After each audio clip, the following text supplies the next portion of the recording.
দেখি না, বিকজ আমি কি বলছি সেটা আমি জানি এবং আমি খুব কনফিডেন্টলি বলি।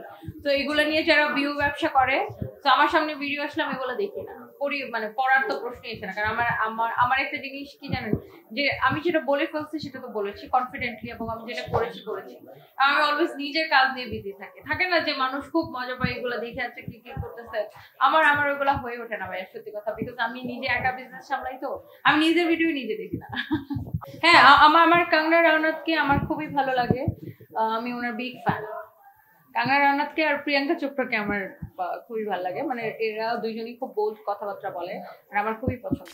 আসলে আমি মানে ওরকম না যে ওনাকে ফলো করে এরকম হওয়া, আমার ছোটবেলা থেকে আমি এরকম, মানে আমার থাকে না যে আমি কখনো অন্যায়, সেটা আমার সাথে ধরেন আপনার সাথে কেউ অন্যায় করলে ওখানে আমি চুপ করে থাকবো না, ওখানে আমি কথা বলবো না, আপনারও আমি কথা বলবো। আমি ছোটবেলা থেকে এরকম। আমি আসলে ওইসব প্রেম টেম আমাকে দিয়ে আসলে ওই যে থাকে না মানুষ মাসের পর মাস বছরের পর বছর প্রেম টেম করে, এসব আমাকে দিয়ে হয় না। কারণ আমি 2-3 দিনের বেশি কারোর সাথে কথা বলে আমার ভালো লাগতো না। দেখেন সোশ্যাল মিডিয়াতে হয় কি যে আমি তো লাইভ করি, আমি তো কোনো ব্লগার না, কন্টেন্টও তৈরি করি না। তো হয় কি যে সোশ্যাল মিডিয়াতে এত আমার নামে ফেক পেজ, ফেক আইডি, ওই আমি যে লাইভ গুলো করি ওখান থেকে যে আমি যে ওই ফালতু যে কমেন্ট গুলো থাকে, নেগেটিভ কমেন্ট গুলোর যে অ্যান্সারটা করি, ওই অতটুকু অ্যান্সারই কেটে হচ্ছে ফেক আইডি, ফেক পেজ গুলো ভাইরাল করা। সো দেখা গেছে যে মানুষ না শুধু ওই ভাইরাল ওইগুলাই দেখে, তো মানুষ মনে করে না আমি মনে সারাদিনই এরকম চিল্লাচিল্লি করি, নট লাইক দ্যাট।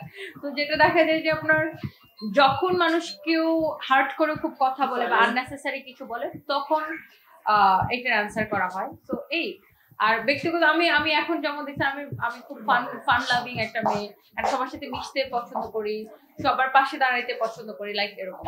বাট আমি শো অফ করতে পছন্দ করি না। না, আমার পাশে আসবে কেন, আমি তাদেরকে আমার পাশে রাখবো কেন? নেগেটিভ মানুষকে আমি আমার পাশে রাখতে চাই না, আমি শুধুমাত্র পজিটিভ মানুষদেরকে, আমি পজিটিভ মানুষদেরকে নিয়ে থাকতে চাই, নেগেটিভ মানুষ থেকে আমি দূরে থাকতে চাই। আর আমার না আমি আমি আমি নিজেও একদমই টক্সিক না, টক্সিক মানুষ আমার একদম পছন্দ না। তো এই যে আপনারা আমাকে পছন্দ করেন, এই যে আপনি আমার বার্থডেতে কেক নিয়ে গেছেন, তো এই এই ভালোবাসাটা আমার কাছে একদম অনেক মূল্যবান।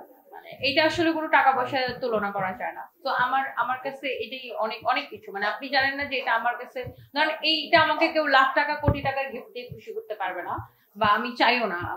বাট আমার আমার আমার কাছে কেউ যদি আমাকে ভালোবেসে একটা ফুল নিয়ে যায়, তাতেই আমি অনেক দেখি। ডোনাল্ড ট্রাম্প, তারপরে অনেকে এরকম লাইন টাইম দিতেছে না, আমি তো বলতেছি এরকম অনেকে লাইন টাইম দিতেছে। সো লেটস সি, কম্পিটিশন দিব একটা। তো আসলে দেখেন, আমি জীবন কাকে কোথায় নিয়ে যাবে আমরা জানি না, বাট আপাতত তো নাই। আর আল্লাহ সবকিছু জানে, মানুষের ভবিষ্যৎ। বাট আমি এই মুহূর্তে আমার ছেলে মেয়েদের নিয়ে ভালো আছি, ভালো থাকতে চাই, লাইক এরকম। দেখি না, বিকজ আমি কি বলছি সেটা আমি জানি এবং আমি খুব কনফিডেন্টলি বলি। তো এগুলো নিয়ে যারা ভিউ ব্যবসা করে, তো আমার সামনে ভিডিও আসলে আমি এগুলো দেখি না, মানে পড়ার তো প্রশ্নই আসে না। কারণ আমার একটা জিনিস কি জানেন, যে আমি যেটা বলে ফেলছি সেটা তো বলেছি কনফিডেন্টলি, এবং আমি যেটা করেছি করেছি। আমি অলওয়েজ নিজের কাজ নিয়ে বিজি থাকি। থাকে না যে মানুষ খুব মজা পায় এগুলো দেখে আছে কি কি করতেছে, আমার ওগুলো হয়ে ওঠে না ভাই, সত্যি কথা। বিকজ আমি নিজে একা বিজনেস সামলাই, তো আমি নিজের ভিডিও নিজে দেখি না।